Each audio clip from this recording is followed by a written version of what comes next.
дар ҳамин шабрӯз ки дар шаҳру ноҳияҳои вилояти Хатлон бахсус ноҳияи Вахш раванди ҷамъоварии хӯроки чорво ҷараён дорад, кишоварзону хоҷагидорони ноҳия дар ин самт тадбирҳои заруриро рӯи кор гирифта истодаанд.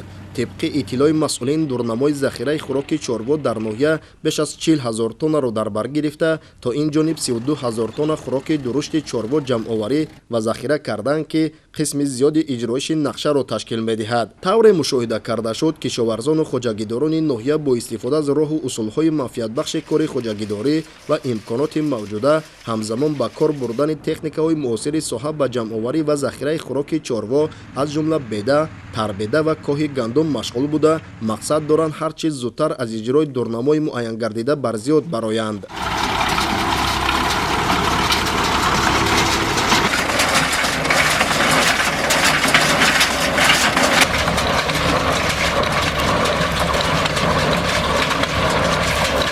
فیلیال جمعیت دارای مسئولیت محدود دریای ناحیه وخش از فعالترین خوجگی‌ها به حساب رفته در رشد ساحه چاربوداری و تامین ساکنان با محصولات شیری و گوشت سهم نظررس دارد. سرشمار چاروا در جمعیت مذکور 872 سر را تشکیل داده. مسئولین جهت تامین خوراک درشت و به مشکل پس سر نمودن زمستانی در پیش ایستاده چاره‌های ضروری اندیشیده به جمع آوری و کارکرد بیده و تربیده سرگرم می‌باشند و تا به امروز توانستند 1500 تن خوراک درشت و شیردار چاروا ذخیره نمایند.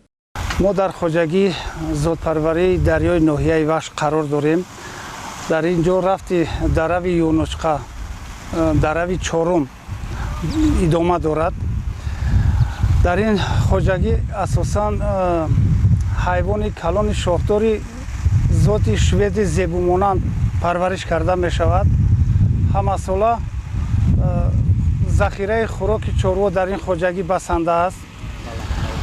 در اینجا هم خواباندن تربیده، هم نمود کو، هم تایبند ذخیره کرده می شود.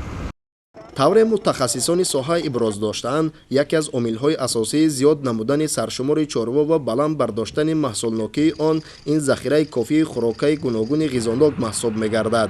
از این رو کشاورزان و خواجه‌گیداران ناحیه وخش تلاش نموده ایستادند که در این موسم هرچه بیشتر ذخیره درشت خوراک گوناگون چاروا را براهمانند تا در فصل سرما با مشکلات و دشواری‌ها مواجه نگردند.